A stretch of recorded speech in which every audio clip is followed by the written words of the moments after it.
И пошто сме нели така топол народ, дури времето затопля, се слечиме малце на куси. Арно му текна. Сам добра, аз разбирам дека има луѓе што не видеа зима што плачат за скијање и стварно сочувствувам. Ама пак ми се чини дека има поки луѓе што плачат на море додат малце. На ензеро, да и брцнат ноџината, да прочитат некој книџи од тие 3 за 100. Зато викам, нека затопли, нека шета народо, нека ужива. Што има врска војни што се водат низ свет? Забавам па, носи е нивна работа таму. Битно ние малце прошета. И би било супер да може. Арно ма испаѓа и да сакаш да одиш негде, не можеш. Оти ќе речиш. Ти не можеш бензин да си туриш, бат. Нема нафта. Оти што мислевте нема зборам за ова? Мислевте ќе ви простам? Омина прочка, ватина. Само дај прво да си ја маниме шпицата ние, па да си го направиме муавет. Ајде, бате, пуштај.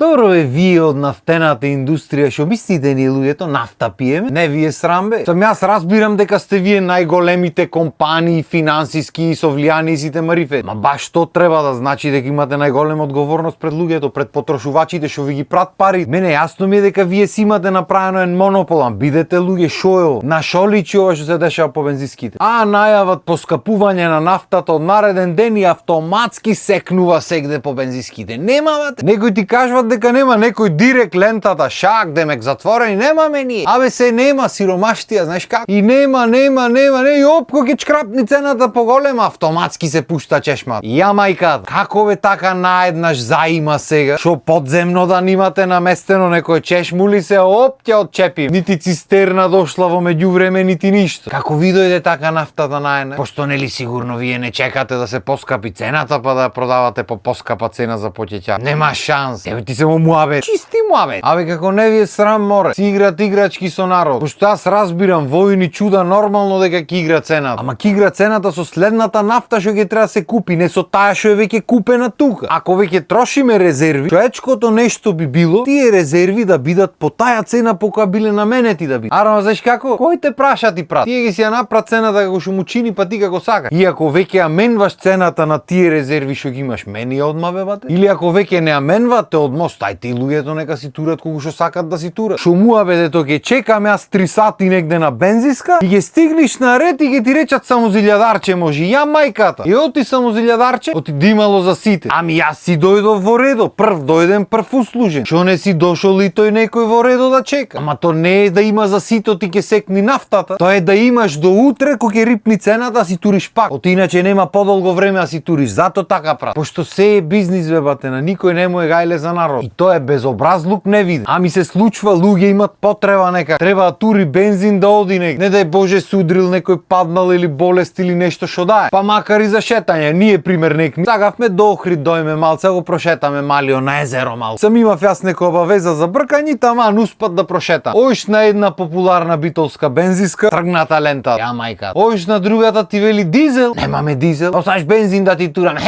И тоа треба смешно да биде. Сам јас знам дека не е до тие што работат таму. Луѓето си се на работа еден и како што му е речено така ќе вела. Се јас договорен таму морам да одам. Ако немав доволно бензин во колата, не ќе можев да завршам работа. Ами ако беше нешто не дај Боже работата, ќе имаше тогаш бензин. И ајде не се си викам, ќе стигне овој за одење и за враќање, можна резерва ќе извозам, ама ќе стигне. Тргнавме успа тресен, чекај бе реков тука ќе застанам, ќе прашам, излегов од колата, му викам дечки, дизел има кај вас или вие пресушивте ко битол? Има бе бате ми вели за тебе зилјадарче ќе направим. Оти бе реков само зилјадарче, не го чувате за посебни луѓе. Што да прам ми вели брат, така ми е речено. И во право е што ги му пре. Не се тие криви. Криви се овие што ги диктират работите. Што си играат со нафтата цело време. Од една страна цело време се кажува има нафта, нафта, ние нафта, знаеш колку имаме? Тоа што пошто ја пиеме ние нафтата, зато така се троши, та иначе не дека нешто за пари се прави. Од друга страна одиш зилјадарче ти тура. Неќам зилјадарче ми тура. Ако треба по новата цена на платим ја, ма сакам да си турам бензин колку што сакам јас. Не можело така. Отиве фискалната да не куцне. Сам добро има бензински што се модерни, кај што системот му е поврзан. Ами овие постарите бензински кај што пумпите се од наде до ное времето и кај што ден денес се наплаќа на рака, што фискалната ќе ти издај. Сам глупо е скроз. Се ги речи некој бе знаеш како народо ако турат сите така што ќе правиме. Море народо не тура за џаве поевтин. Народо пробва преживи. Тебе може не ти менват 300 или 700 или колку и да е разликата на цел резерват. резервар, што ќе отрошиш времиња. Ама има луѓе на кои ептен му значат тие 300 или 700 ако се на дизел. Има луѓе што возат, што патуват Битола, Скопје или кај да, што ќе потроши резерварот денес. Значи денес живеачката му е 700 денари поскапа. И што му е поскапа не ни може да тури доволно за стигни до Скопје. Треба да чека ред на една пумпа, па да чека ред на пола пат на друга пумпа. Што муабете тој? Јас знам дека му зборам на луѓе што никогаш не морале за ништо да чекат ред нигде. Му се отварат семафори, му се отварат рампи, врати му се отварат, се му се отвара. Ама пак ќе речам баш заради тоа не значи дека треба си живувате со народот. Напротив, треба бидите пример. Оти покрај тоа што сте едни од водечките машинери за пари праење, сте и еден од причинителите за растењето или опаѓањето на цени. Растењето се случва автоматски со растењето на бензин. Опаѓањето после тоа, знаеш како? Кој те праша? И тоа го имаме видено во историјата и затоа се плаши народ. Оти пред некоја година ко рипнеа цените, како рипна нафтата, така рипна јадењето, рипна струјата, рипна све. Како е нафтата со струјата врзано, не знам, со камиони може ја носат, ама добро. И пример, ако беше лебо 20 денари, стана лебо 35 денари. Нафтата се врати на 75 пак, ево си остана 35 бате, ти шо чекај се мал. Таман рипна цената са да спуштат луѓето. Седи ти се мола. Иде само лебо, сите производи. И кај да исто да ги се случи пак. И уште поако на дено кога ние ја качивме цената на нафтата, цената таму во светот веќе падна. Значи се стабилизираат работите. Сега боже мој, никој не може да знае со овие војните, ако продолжи работата може пак ќе рипне. Ма цената таму почна паѓа, ние тука сега ќе креваме ценивате. Како ви сакате во Европа да одите, стандард европски треба да се има, море. Седиш озборе. То нема врска со пари, праење со бизниси. Благе везе нема. Се работи за стандард европски. Најјакиот контрааргумент што ќе го слушниш во овој период е: да, ама кај нас најефтина е нафтата. Знаеш колку е нафтата Германија? Грција ваму таму знаеш колку е? Добро, вистина најефтина е кај нас. Се уште да ми објасни некој зошто кај нас најчесто колите имат проблем со моторите заради нафтата, пошто сигурен сум дека не е заради разредвање, пошто има комисии за тоа, ме сваќаш, што стриктно се води сметка. Исто така кога веќе ја спомнуваме Германија, ако може некој да ми објасни каква е цената според нивниот стандард на живење и според нивната плата, да ми направи некоја процентуална пресметка, па ќе правиме муабет после. Пошто мојата груба математика вака некако изгледа. Кај нас моментално да наполниш резервар дизел е околу 100 евра. Во Германија е околу 150, а минималецот кај нас е 400 евра, кај нив е од 1500 до 2000. Значи тие во месецот земат колку ние што земаме за 3-4 месеци 5, зависи кој како, а плаќат само 50 евра плюс на цел резервар. И тоа што викаш кај нив поскапа или поевтина е нафта. Мислам пример вели. Како и да е врти сучи, па на крајот испадни дека веројатно и пиеме нафта. Чим кој стигна овие 35 години не измафта со какви било муавети. Очигледно и нафта пиеме, и магарето лета, и сувата крпа на дното од морето. Ама битно сме топол народ. И битно времето затоплеве, се слековме на кусирака. Сега овие комарците ќе изват брчалата, ќе почнат рнг да прат. На велико се закажват одмори, и живот иде дале, живот брзо пролази. И толку и од мене за денес. За да не си правите трошоци со нафти, со бензин, сејте си дома, пуштете си вистинска телевизија и уживајте во живот. Поздрав, имајте убав ден.